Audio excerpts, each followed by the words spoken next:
Okay. What do we got next? Tune in to the Midnight Heart. I think this is a show about, like, radio plays and stuff, or, like, audio plays or something. I don't know anything else. Let's give it a shot.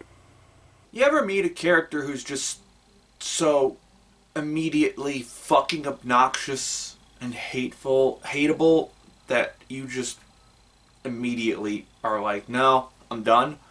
Yeah, that's the main character of this show. Cannot fucking stand him. There's what if this show would had more juice to its animation, maybe, or its directing, then maybe I could take it more because it's supposed to be comedic. I think, I hope. uh, Maybe I could view it more comedically if it had more juice to it visually, but it just doesn't. The color palette's very not great. Animation's not really there. The only times where it really looks kind of good is like the vaguely ASMR kind of scenes. Which I will say the sound design is solid from what I've heard. Voice acting is solid from what I've heard, which is probably the most important thing about this kind of show. But it's kind of the only thing that's good about this show so far. It doesn't look particularly good, and I fucking hate the main character. He obnoxious rich kid who is obnoxious and self-centered and is shit. That's it. He's searching for the voice of a radio show that he listened to when he was younger. Presumably that girl will show up at some point. I don't care because I hate him. Fuck this. Yeah, not dealing with that. Midnight Heart, off the list. Next, Isekai Office Worker. Pretty much, I'm assuming it does what it says on the tin. Maybe it'll have an interesting take on that. Let's see if it does. You know, I gotta admit, I think this show actually had something here for a second. For the first episode, and debatably, like the opening of the second episode, I really think it had something. We had another guy gets isekai'd. A guy who is overworked at his current job gets isekai'd into a fantasy world. But instead of doing fantasy shit, he just decides to continue being an accountant and like doing budgetary stuff because he is a corporate slave. His words, not mine, but also my words. He is quite literally a corporate slave. He is a slave to the corporate mindset. Maybe they will resolve that as the series goes on, but it's a questionable place to start at. But I'll let it go since it's the starting point. And then, like, it's not a interesting fantasy world, and it doesn't look particularly good, but just, like, something about the way it's written is actually, like, pretty solid in terms of, like, being compelling office drama. Not drama, being a compelling office, like, thriller? Oh, what would you call this genre? Just workplace? It's not really a comedy. It's kind of a comedy, and it's kind of a drama. A workplace dramedy of sorts. But just him, like, fixing the very obvious financial fraud that is happening within this kingdom is kind of compelling. And then, like, apparently it's all... And then after I watched the first episode, I looked at the Mal page and I'm like, oh, it's boys' love. Oh, he's going to fall in love with the captain of the guard or whatever, the general. I'm like, okay. Alright, I can see the enemies to lovers thing here happening. And then the second episode, they decide to just do the Fate Stay Night H scene. Where it's like, I have to put my magic power into you. How do I put my magic power into you? By fucking you in the ass. I'm going to... So... I'm not joking. That's what happened. They show a scene of it happening. I'm not... So, I guess the reason why I'm not fine with that, but I am fine with I want to poke the bone of my sword into Tosaka's anus and give her a strong heavens feel, is because it's just... It feels more normal here, which is a problem, I think, because it's not like really normal in Fate Stay Night, and also the anime just like doesn't do that part. It changes out that scene for something else, just a different ritual of sorts. But here it's I have to dump my cum in you to get you familiar with my magic, so that you will not get magic sick from me doing emergency first aid magic on you after you overdosed on nutritional tonics, because you've just been chugging energy drinks constantly to do this job. That was a very long string of events. And it's like, because like, it implies that that's normal for this world. It's like, oh, how do you familiarize yourself with someone's magic? Oh, they fuck you in the ass.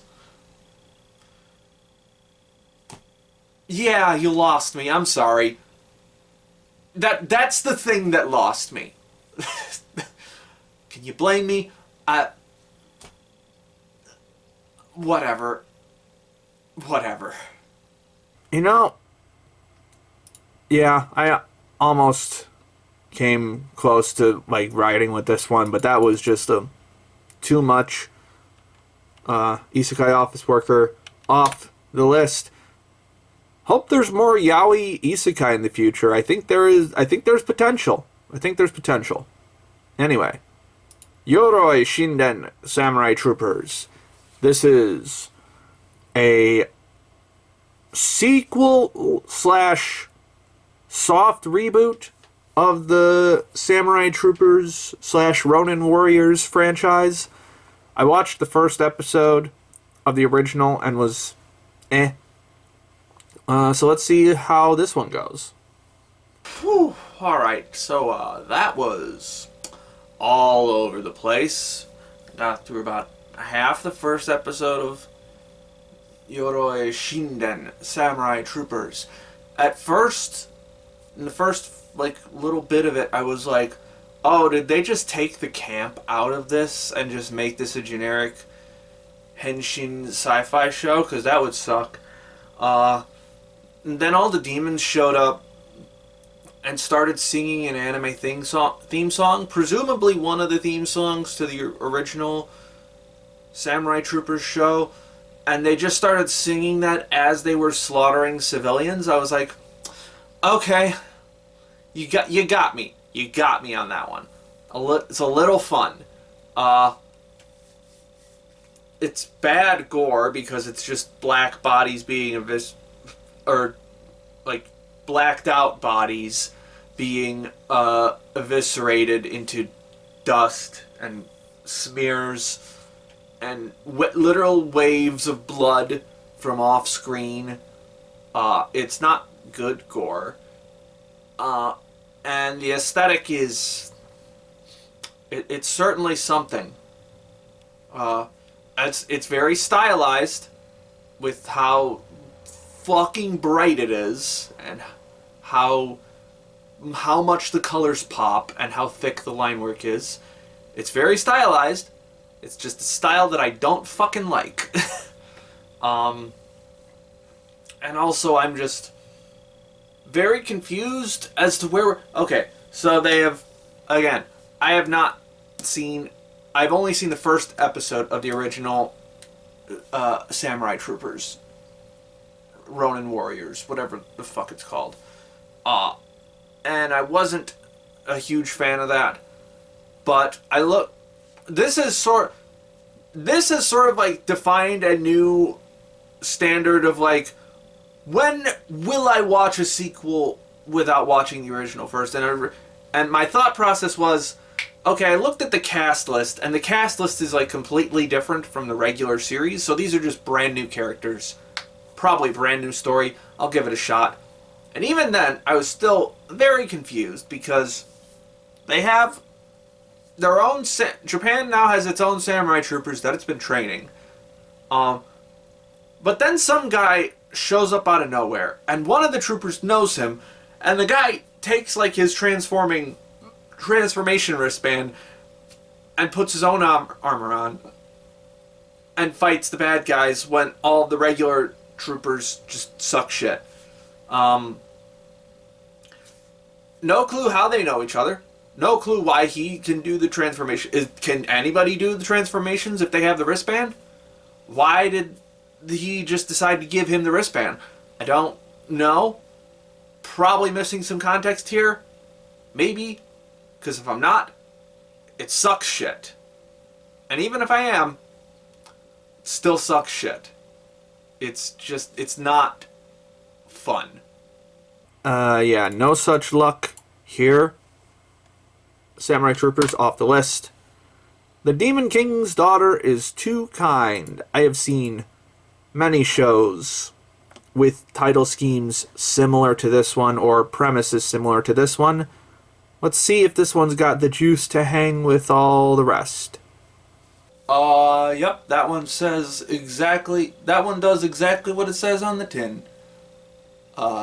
Unfortunately, it's being animated by EMT Squared, so it looks mediocre as fuck. Shout out to the extended children's musical number in this about a game of hide and seek. It fits the tone pretty well. That's also the issue. It's just not. It is very childish without being a kids show. If that makes any sense. I don't know how they got Misaki Kuno and Akio Otsuka to do this. Like, they got I know how they got Misaki Kuno to do this because Misaki Kuno is doing her Misaki Kuno voice of being extremely high-pitched and childlike. And so, perfect casting for this Demon Lord's daughter. Meanwhile, the Demon King is voiced by Akio Otsuka, and it's certainly the Akio Otsuka voice, a little bit cheesier than normal, which I think was kind of the point, because again, this has the vibes of a kids show without being a kids show. Yeah, I'm not against this kind of show. Like, I liked 'Tis Time for Torture Princess, but that show had really solid production behind it, and this does not. At all. Yeah, nice try, but no dice. Demon King's Daughter off the list. An Adventurer's Daily Grind at age 29. Oh, goody. Another show that thinks being in your late 20s is old. At least I assume that's what it's getting at. I'm so excited for that as a 32-year-old. Let's give it a shot. That's just unpleasant and really bad looking. I've never even heard of Studio Hornets before. With good this is just one of those fodder studios that they spin up out of nothing to make these really fucking cheap adaptations of fantasy shit. Also, this isn't a big deal or anything, but like the title of episode 1 for this show is A Single Man and a Little Girl Meet. I'm like, phrasing? Are we not doing phrasing anymore? My brain has been poisoned by world events. Anyway, the main guy in this is not pleasant at all to watch. He's just not nothing about this show is fun. You know when you see something and they're trying to make it fun, but it's just not fun. It's off-putting, or stilted, or just over the top to the point where it's not fun. Yeah, that's just all of this. The little girl pisses her pants within like 6 minutes. It's weird. I don't. No. Yeah, I think I'm good without. What the full title is? An Adventurer's Daily Grind at 29. Oh, this is another one of those shows where it thinks that 29 is fucking old. I'm 32. Fuck you. No. Off the list. Fuck you. Anyway. Casebook of Arne. I'm going to assume, based on the title, this is either just a fantasy series of sorts or it's a detective series. Casebook makes me think detective series. I haven't seen a solid detective series in a hot minute. So let's see how it. Let's see how do. Kind of boring. This one's just kind of boring. I think I got like about halfway through the first episode. It's got some decent shots here and there. And keyword being decent. The main girl's design's pretty cute, but it's mostly boring. There's really nothing that I'm like, oh man, I want to know more about that. Also, the monsters are just like walking around in the open. Like, humans don't have pointy ears, and you're just walking around with pointy ears. And a cape. You're very clearly a vampire. Someone, like, there's a nun that I presume is a zombie because she's got the stitch pattern around her eye. And it's like, and her eye is like completely discolored. That one's like a little bit harder of a catch, but like, you would notice if someone was a zombie. It's annoying. It's annoying. The main character is very angsty because dead parents. But, like, understandably so, but it gets a little... The way it's framed, like, literally framed, gets a little grating. But mostly it's just boring. It's just boring. Yeah, not really digging that one. Casebook of Arne off the list. Alright. New end cap. Tamon's B-side. This is another idol series that hopefully isn't as dark as Oshinoko. I think this one's a bit more of a rom-com almost, and I think it's a shoujo series actually. I've been hankering for some good shoujo, so show me what you got. Okay, another idol show finished for the season. Much less stressful than Oshinoko. And not that much less good, to be honest. This was a really solid comedic take on the idol genre. With this one being a bit more of a rom-com, potentially reverse harem, but I don't think it's going in that direction. There's only 2 potential love interests so far, so I don't think it's going the reverse harem route, even though we've already gotten to know 2 more of the other boys. But yeah, this is a shoujo rom-com about pop idols, specifically like boy pop idols. So, not ones that I'm used to, more like J-pop, like girl pop idols and VTubers.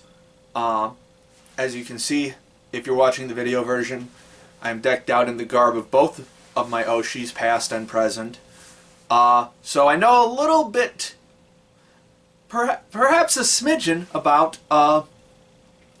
idol culture and having an Oshi, which is one of the big, what am I trying to say? One of the big themes, I guess, one of the big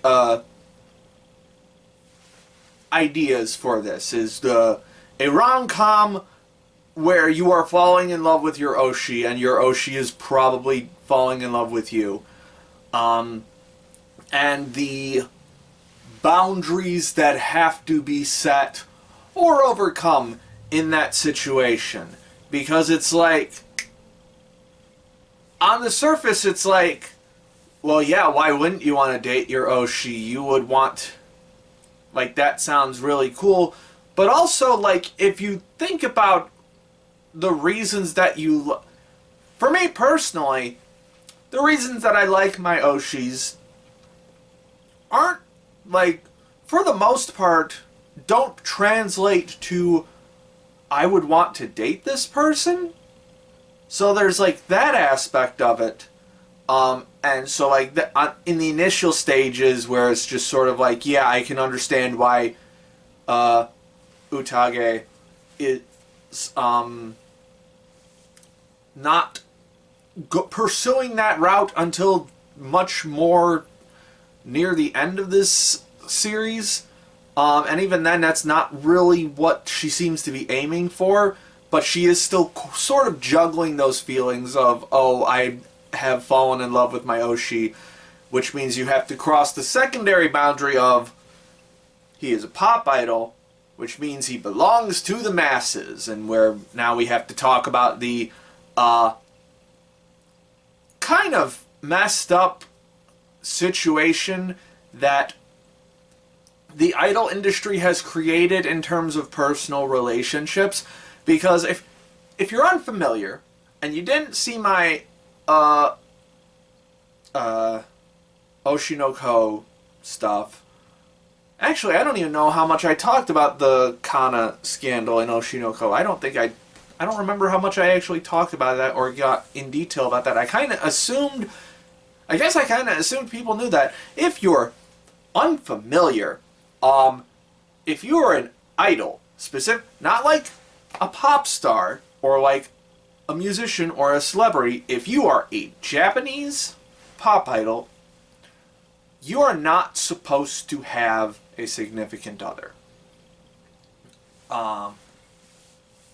Because now I'm sure there are some instances where that is changing. In fact, like in particular in like the VTubing sphere, like Nimi Nightmare is probably like the first big example of that finally changing. Of course, where she announced a little while ago that she got married, but she also had to stop being her previous persona at a major agency before she could make that announcement. She had to be independent in order to do that. If you are an idol at a major agency, no, you do not have a significant other. You belong to everyone.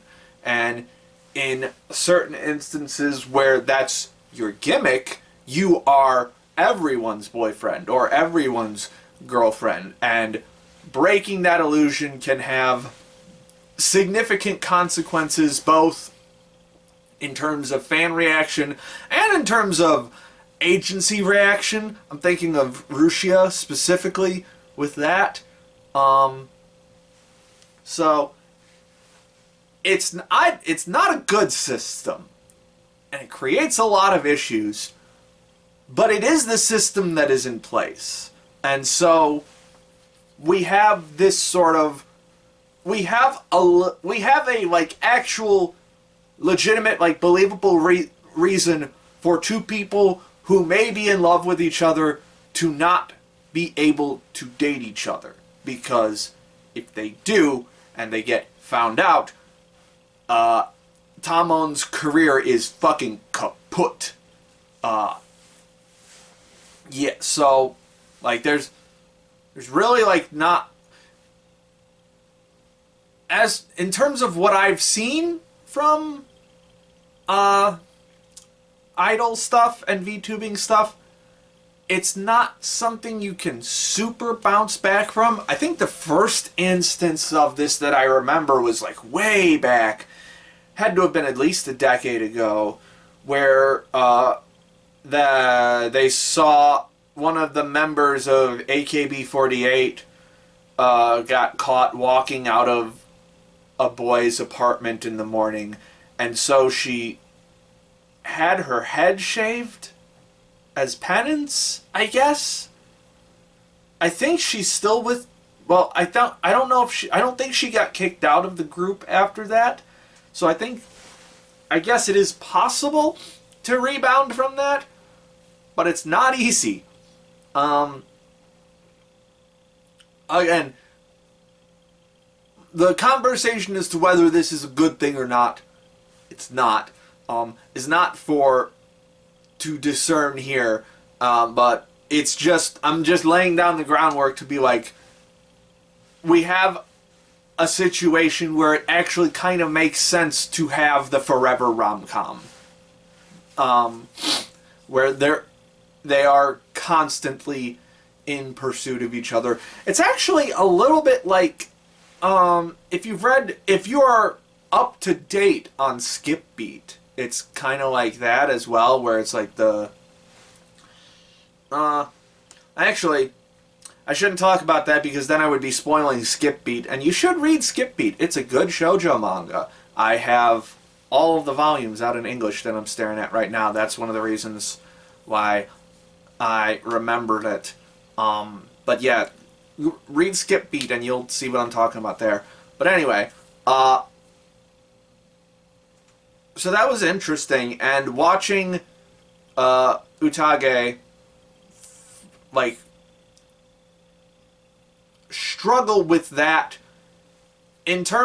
firstly in terms of like just recognizing that she is a female entity entering into a male idol's space and being in his direct orbit, and so any time that she is seen with him is potential for disaster. So she has to set that boundary, and also she has to set the boundary of, oh, I can't fall in love with Tamon because then then I won't be able to control myself, or I'll start slipping up, or stuff like that.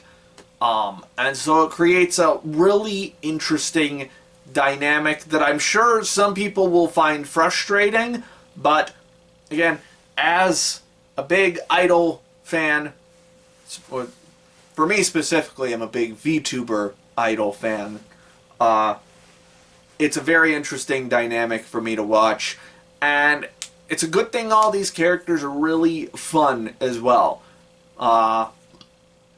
Really enjoyed all of the different ways that they subverted the face.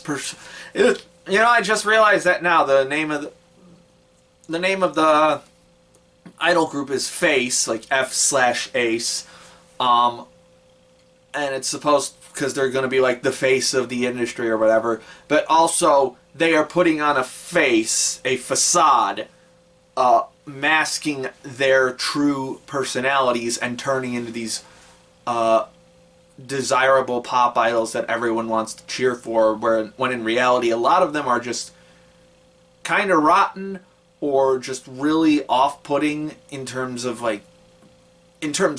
idleness. Like we have Tamon being just this absolute neurotic disaster that just hates himself. We have Kaito being the extremely stingy and strict and frugal leader of the group. And we have Ori, I think that was his name, just kind of being a rotten little shit prince. Very, very, the whole world is about me, kinda. And then Natsuki, I think that was the blonde guy's name. Whereas his was pretty easy to call because I was like, oh, he's playing the Bishonen pretty boy, like little youngest member of the group, kind of. Well, not youngest member, but the bright and peppy little boy of the group, the of the group. I'm like, oh, he's probably like fucking drinks constantly and shit and fucks, and I got everything except fucks. I didn't see any of that, but he drinks, he smokes, and he gambles. I'm like, yep, there we go. Good flip. A nice B-side, as it were. It does lean a little hokey in that regard, but not too much so. It's just on the edge of like the believability in terms of exaggerated rom-com-ness or anime comedy-ness, I should say. And it is interesting that they just straight up don't really get along all that much. Normally when you're putting an idol group... Now, I shouldn't say that because I don't really know the inner mechanisms of making idols. Specifically just straight up pop idols who are like in the music industry and not part of the more broader entertainment industry. Because it's like... Again, as a VTuber fan, it seems like they just generally all like each other a lot. Could be very different for pop idols who are just looking to be like the number one.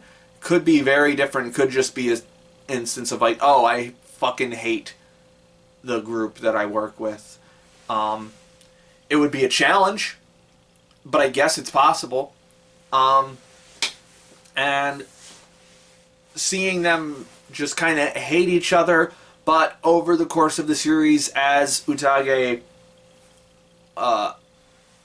makes or allows Tamon to grow a little bit and become a little bit more confident in his with his real personality.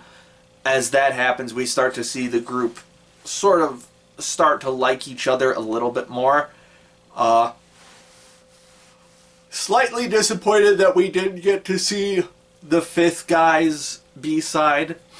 Or if he has a B-side, he could be like he could be the Applejack of the group, where he's just sort of the one sane, non-neurotic member of the group. And he's just like the muscly, quiet guy, and that's just what he actually is. If this gets a second season, I'm sure we'll find out. I would certainly like for this to get a second season. Not every day you get a really solid-looking JC Staff show. Really liked all of the character designs. Utage, in particular, I think is a really good instance of making a shoujo rom-com protagonist who actually does look a little bit different instead of generic rail-thin, cute anime girl. Because, like, she's actually got, like... She's not, like, chubby or fat or anything, but she is, like, bigger. Ever so slightly. Like, she's got... Her shoulders are a little broader, her frame's a little bigger.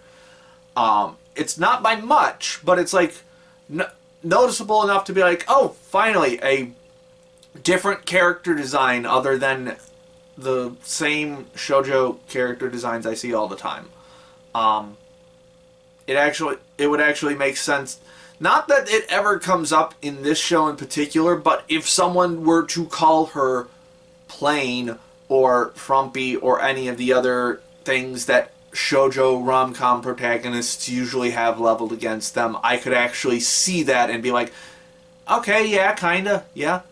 She's still extremely cute, but A+ for creating a character design that is not the same character design in terms of like body type as every other shoujo protagonist.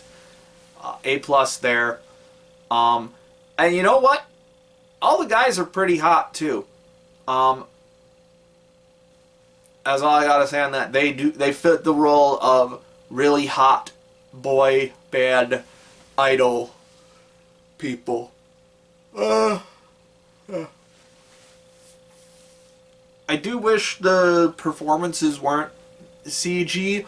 But they do the thing with CG idol performances that I think is the best thing to do in this scenario is very fast cutting and editing and very fast camera movement in the 3D space, because it makes it, your eye does not dwell on the fact that it is CG for as long when the camera is constantly moving, or I guess when the frame is constantly moving, and when there's so many cuts to different shots.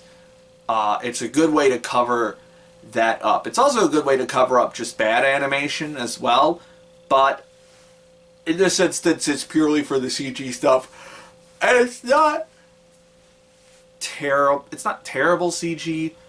Again, from what I saw, it's kind of hard to just dwell on it, but it didn't look, it wasn't like let's say King of Prism. It wasn't that level of bad CG, which I thought was pretty not good. And you know what? Again, I don't know boy band idol stuff all that well, but the music was pretty solid in terms of like catchy pop hits. I was like, oh yeah, I could see this being like a hit song. I could see people latching onto this. As well as how I could see people latching onto the personas that they that each character plays up. And also, it is the show is really good at just conveying the attitude of fans and like understanding Oshi culture, I guess, or idol culture, understanding how fans interact with Oshis, because like when not to talk smack on them, but when CC became my Oshi last year, and I started interacting with more CC fans, I started to meet more of the people who are you're like, oh, you're one of them. You are a fan. You have an Oshi. I can tell. Again, I'm not one to throw stones, but the more I interact with those people, the more some of the stuff in Tamon makes me go like, oh yeah, I've seen this before. This is not exaggerated in any way whatsoever. It's really not. And to the point where it made me go like, I wonder who the author's Oshi is. Like, the author of the original manga, I wonder what her Oshi is, or their Oshi. I think the name looked feminine, but I'm not entirely sure. It could just be a pen name. But I do wonder what their Oshi is, who their Oshi is. Because they definitely have one. I would be very shocked if this was all purely research-driven. But yeah. Really enjoyed this series. The romance was really good. The slow-growing bond between Utage and Tamon, as Tamon relies on her for more and more, and also as he starts to grow a little bit as a person more and more, was really sweet. Also very concerning at certain points, because it also there's a lot of instances of it just him being entirely dependent on her, which is not good. Bad thing. Bad idea. But so I do wonder if that will come up more in later content, and if we actually get more of that to dwell on. But I think for what we've gotten so far, it was still handled pretty well, with everyone sort of reacting to it negatively. Like, it wasn't just played up for laughs. There were definitely moments where Utage was like, hey, this is not healthy for you, Tamon. Stop. And I do like that it's just her sheer willpower as a fan that wins Tamon over and allows her to support him. Yeah, had a lot of fun with this one. I do hope we get more.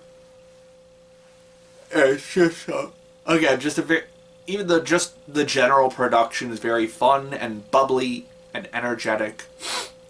A lot of very fun comedic movements and such. The different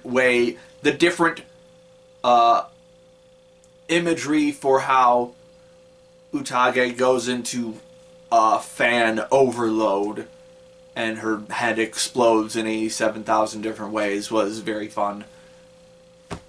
Yeah, it is a good show. Finally have another good shoujo rom-com to recommend to people. Hopefully it doesn't end up like Yamada-kun and just get resigned to one season that will be left to the dustbins of the seasonal anime history. We need more. We need more good shoujo rom-coms like this. Okay, Tamon's B-side is complete. And we're going to put you... we're going to put you in the number 3 spot with a light 8. Really fun stuff. I liked that.